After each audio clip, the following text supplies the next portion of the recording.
ठीक है, तो दोस्तों आज हम सीखेंगे टैली प्राइम के अंदर रिसिप्ट वोचर की एंट्री कैसे करनी है। जैसा कि हम पहले भी इस पे कुछ सेशन कर चुके हैं, तो अपनी इसको अच्छे से समझने के लिए हम क्या कर रहे हैं, यहाँ पे मोर एंड मोर एंट्रीज करते जाएंगे जो डिफरेंट डिफरेंट टाइप की एंट्रीज होंगी। ठीक है, तो बिना टाइम वेस्ट किए हुए चलते हैं टैली पे। ठीक है, और यहाँ से हम चला जाते हैं अपने वोचर्स के अंदर।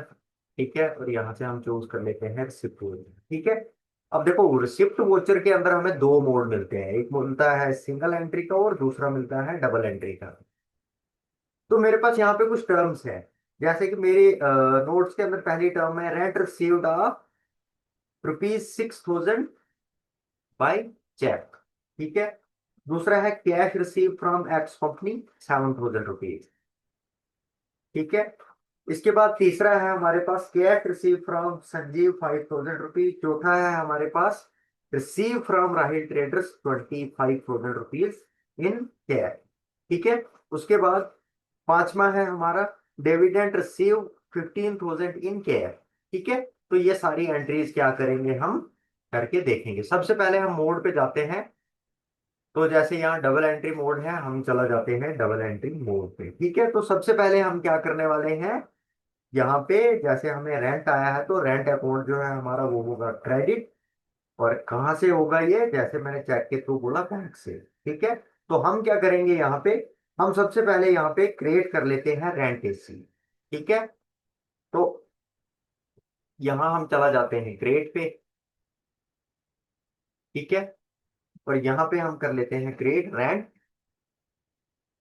एसीसी। ठीक है, रेंट अकाउंट। ठीक है, अब देखो जब भी आपको रेंट आता है तो ये क्या है, ये आता है आपका इनडायरेक्ट इनकम के अंदर। ठीक है, अब किसके अंदर रखोगे आप इसको, इनडायरेक्ट इनकम के अंदर। ठीक है, तो यहां से हमने चूज कर लिया, नेक्स्ट नेक्स्ट नेक्स्ट। ठीक है, अब कितना क्रेडिट हो रहा है, ये हमारा ये हो रहा है ₹6,000। और कहाँ से हो रहा है, तो यहाँ पे हम क्या कर देंगे, चेक। ठीक है, अब चेक किसी भी बैंक का हो सकता है, आप यहाँ पे चाहो तो बैंक का नाम डाल सकते हो। ठीक है, अदरवाइज आप यहाँ पे बैंक को चूज कर लोगे ऐसे, और आप यहाँ पे देखोगे क्रेडिट डेबिट का हो गया। अगर आपके पास चेक नंबर अवेलेबल है तो यहाँ पे चेक नंबर डाल दोगे, इंस्टेंट नंबर ये भी डाल दोगे, डेट करना है ये भी, बैंक नेम। ठीक है, तो इसके लिए यहाँ पे हम क्या करेंगे, बैंक नेम दे देते हैं जो हमने वहां पे क्या लिखा हुआ है। ठीक है, अब ये किसके अंदर हमें मिल रहा है, वो मिल रहा है स्टेट बैंक। ठीक है, एसबीआई बैंक के अंदर। ठीक है, तो मैं यहाँ पे एसबीआई बैंक कर देता हूँ रेफरेंस को। ठीक है, होगी हमारी पहली एंट्री। उसके बाद हमारी दूसरी एंट्री है cash receive from X company ₹7,000। ठीक है, तो यहां पे हम क्या कर लेते हैं, क्रिएट कर लेते हैं पहले एक्स कंपनी को। ठीक है, अब एक्स कंपनी से हमें पैसा आ रहा है तो ये क्या हुआ हमारा, ये हुआ डेबिटर यानी देने वाला, सन्ड्री सन्ड्राइट डेबिटर्स। ठीक है, और यहाँ पे हम एंटर करते हुए आगे चलते हैं। ठीक है, कितना हो रहा है ये हो रहा है ₹7,000। ठीक है, हो गया 7,000। इसको ऑन अकाउंट रखना चाहो आप तो रख सकते हो, अदरवाइज हम क्या करेंगे, इसको कैश में भी रख सकते हैं। ठीक है, तो यहाँ पे हम दूसरी एंट्री जो है वो क्या करेंगे, कैश की करेंगे। यहाँ से हम ले लेते हैं कैश, हमारे पास लेजर बना हुआ है, तो कैश को आप किसके अंदर रखोगे, कैश अकाउंट के अंदर ही रखोगे। ठीक है, और यहाँ नरेशन में अगर आप डाल दोगे, लिखना होगा आपको, तो आप यहाँ पे लिख देना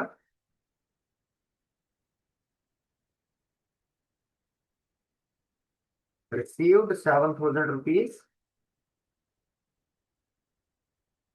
ठीक है, यहाँ 7,000 फ्रॉम एक्स कंपनी। ठीक है, ये हमारी दूसरी एंट्री होगी। इसके बाद हमारी तीसरी एंट्री क्या है, तो तीसरी एंट्री है कैश रिसीव फ्रॉम संजीव। ठीक है, और यहाँ पे भी हमारी डबल एंट्री है। ठीक है, कैश हम रिसीव कर रहे हैं, पहली चीज क्या है हमारे पास, कैश कर रहे हैं, रिसीव किससे कर रहे हैं, तो यहाँ पे हमारा डबल एंट्री मोड होगा।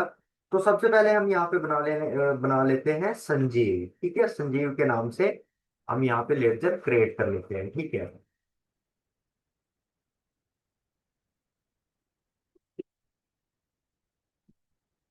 संजीव ट्रेडर्स के नाम से, और इसको भी आप किस में रखोगे, डेबिट, मतलब ये आपको क्या है, पैसा दे रहा है, ठीक है।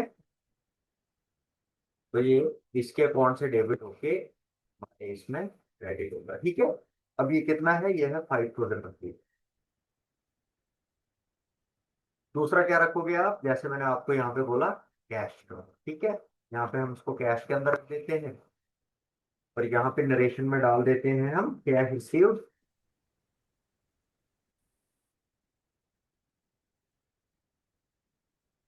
संजीव ट्रेडर्स,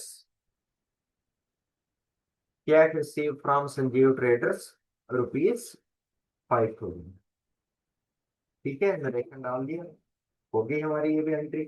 उसके बाद अगली एंट्री है रिसीव फ्रॉम, ठीक है, राही ट्रेडर्स ₹25,000 इन चेक में भी। अगर चेक में एंट्री करनी है तो चेक का भी मैंने आपको बता दिया है, ठीक है। चेक के कैसे एंट्री करनी है, शाम को जो हमारा कल की डेट में सेशन हुआ था उसमें हमने चेक में भी एक एंट्री की थी जो सिंगल मोड था, ठीक है। तो अगर चेक के थ्रू हुई है तो आप उसको वैसे ही करोगे, बट हमारे पास यहाँ पे क्या है, 25,000 रुपये जो है कैश रिसीव हुआ है, वो कहाँ से रिसीव हुआ है, राही ट्रेडर से। तो यहाँ हम क्रिएट कर लेते हैं राही ट्रेडर्स, ठीक है। और इसको किस में रखेंगे हम, सेम सनड्राई डेबिटर्स में, सन्ड्री डेबिटर्स, ठीक है। कितना हुआ है, 25,000 रुपीज। और यहाँ पे क्या है, कैश है। तो यहाँ पे हम क्या कर लेंगे, कैश का ही, देखो मैं कैश का थोड़ा सा क्रिएट करके आपको बता देता हूँ, ठीक है। अब वहां पे बड़े सारे कैश बने हैं, इसलिए मैं इस कैश को थोड़ा सा अलग दिखाता हूँ, ठीक है। अब कैश हमारा किसके अंदर रहता है, हमेशा इसके अंदर ही रहेगा, ठीक है। अब यहाँ पे आप देख लो डेबिट क्रेडिट का आपको दिखेगा, ठीक है। ये हो गया हमारा ये एंट्री। उसके बाद है डिवाइड रिसीव 15,000 इन कैश, ये भी कैश की एंट्री है, ठीक है। तो यहाँ पे भी हमारे दो लेडजर बनेंगे। पहला हम किसका बनाएंगे,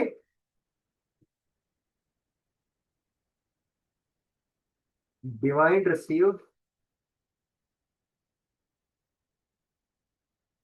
ठीक है। यहाँ पे खाली डिवाइड ही हमने बनाना है। और इसको किसके अंदर रखोगे आप, इनडायरेक्ट इनकम के अंदर, ठीक है। डिवाइड किसके अंदर आएगा, इनडायरेक्ट इनकम के अंदर आएगा ये, ठीक है। ये आगे यहाँ पे, ठीक है। अब ये कितना है, ये है आपका 15,000 रुपीज, ठीक है। और इसमें अब दूसरी चीज क्या करने वाले हो आप, दूसरा लेजर किसका बनाओगे, कैश का। तो यहाँ से फिर से मैं क्रिएट करके बता देता हूँ ताकि आपको, ठीक है। यहाँ पे मैंने थोड़ा सा इसको अलग कर दिया है, तो इसको हम रख देंगे इसके अंदर, इसके अंदर यहाँ से नरेशन डाल देंगे,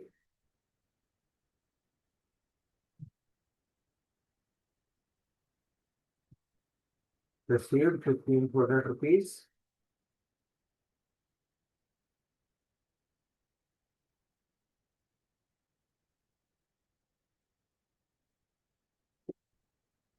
RS 15,000 रुपीज इन, ठीक है।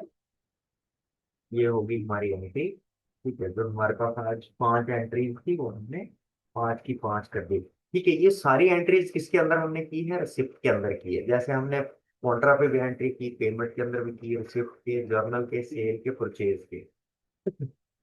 तो हम क्या कर रहे हैं, डे बाय डे बेसिक से क्या कर रहे हैं, एडवांस की तरफ जा रहे हैं, ठीक है। तो देखो एकदम से अगर हम एडवांस सीखना स्टार्ट करेंगे ना तो हमें बेसिक का पता नहीं होगा, लेकिन जो अगर हम बेसिक से एडवांस की तरफ जाएंगे ना तो हमें अच्छे से इसका जो है समझ आ जाएगा, अकाउंट्स का बेसिक और एडवांस दोनों में फर्क क्या होता है, कि बेसिक चीज क्या होती है और एडवांस क्या होता है, ठीक है। तो इसलिए हम क्या कर रहे हैं, पहले पहले हम अपना बेसिक सीख रहे हैं, जो कि बहुत ज्यादा जरूरी सीखना है।